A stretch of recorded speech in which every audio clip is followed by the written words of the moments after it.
Kemaləddin bəy, bugün bizim psixosəs analizimiz oldu. Sizin mövqeyinizi bilmək istəyirəm. Nə düşündünüz? Necə təsir bağışladı? Mənim mövqeyim ondan ibarətdir ki, bilməliylə danışdım elə. Ay. Bütün məsələləri bağışladım, töydüm.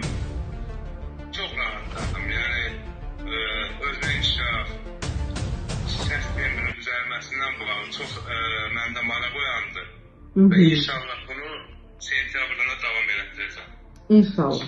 İnşallah. Mənə də xoş oldu sizlə tanış olmaq. Sentyabrda da təlimimizdə davam edəcəyik. Əsas odur ki, mən sizin səs blokajlarınızda sizi danışmağa qoymayan səbəbləri aşkara çıxartdım. Bu mənim özüm üçün də təlimdə yaxşı rəhbər olacaq. Bəli, xanım, elədir. Təşəkkür edirəm. Sağ olun inamınız üçün. Təşəkkür edirəm. Siz sağ olun. Sağ olun. Siz sağ olun. Sağ olun. Sağ olun.